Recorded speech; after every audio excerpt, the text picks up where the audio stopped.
Okay, mate, so for this one, I'm going to get to the top of my swing and I'm going to bump my hips in transition. I've heard that's a good thing of trying to get my weight to my lead side and help me get through the ball. Now, I'm going to focus on that and let's see what happens to my contact.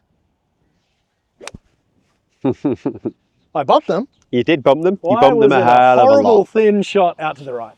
Bumping your hips, obviously we hear it, that lateral movement towards the target. Now, obviously the interpretation of that is also important. So granted, we do have some lateral motion towards the target, but the biggest thing is not leaving the upper body behind as we do it. So again, we start to see these rehearsals of players on the range with the feeling of bumping their hips, and you'll see this from this front view here, is that as I rotate to the top and start to bump, my belt buckle is moving towards the target, but now my upper body is creating this kind of tilt backwards.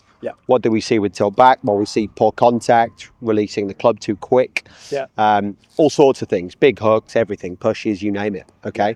So it's really, really important when we're thinking about how we laterally move towards the target, that, and a little reference I use an awful lot is if you were to hold the club in front of me there like that, if I swing up to the top now, I'm going to stay relatively centered in relation to that. But as I now start to fall or push towards the target, I have my shirt buttons and my belt buckle almost falling together. So there's this relationship with my upper body coming with me. So there is an element of forward, but they're definitely not leaving the upper body behind. Yeah, and I'm going to make two notes about this. The first one is that if you're trying to isolate the transition by bumping your hips, you're focusing on the wrong thing at the wrong time, for sure. And so secondary to that is we have two main centers to our body. Let's call it our shirt buttons and our belt buckle. And really what Liam's saying here is from the top of the swing, we are going to have a forward element to this.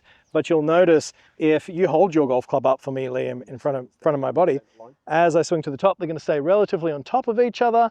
And then as I move in transition, we're going to see that they're still relatively on top of each other. Absolutely. And by doing that, especially with an iron shot, that's going to help us get some compression. So I'm going to hit one, just feeling that move to the top, recenter. Let's see how this ball comes out compared to the last. Different contact. So ball first, ground second, beautiful contact as opposed to what I did previously. Now, let's say that players see what I just did, but they go, well, what about driver, right? It's okay to hit up on it. What would you say to them if there's someone who's trying to bump their hips for their whole golf swing, but really for their driver? Again, it's only the same thing. So we're not looking for huge amounts of, and it's how it works in the ground, right? So as I start to push, even with my driver, the ball's located at the furthest point in the arc, I still have this element of pushing forward into my left foot. I just now obviously push back out and I'm staying behind the golf ball to be able to hit up on it. That's a much different concept than being obviously pushing, hanging back and now firing this golf club way out to the right. Yeah.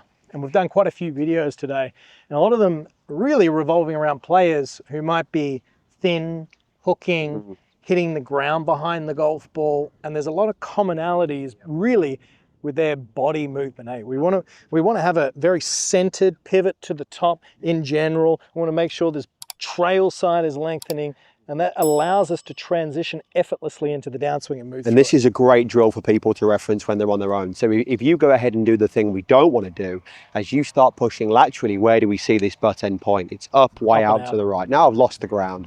I'm now going to, club's coming too much from the inside.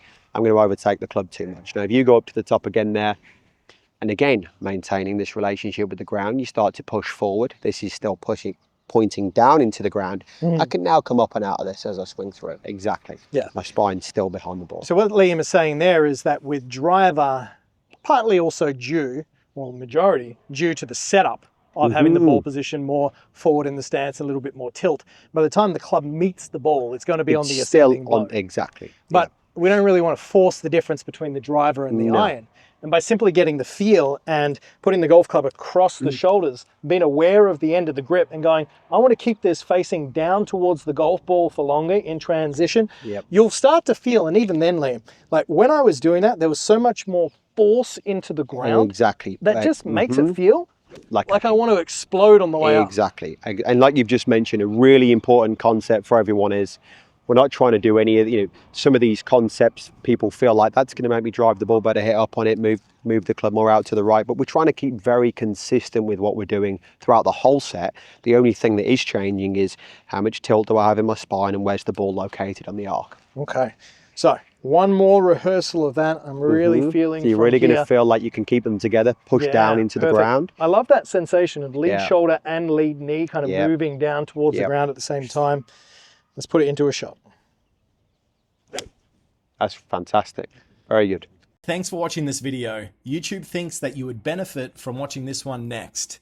So click that card and it could be the tip that you need to take your game to the next level. I'll see you next time.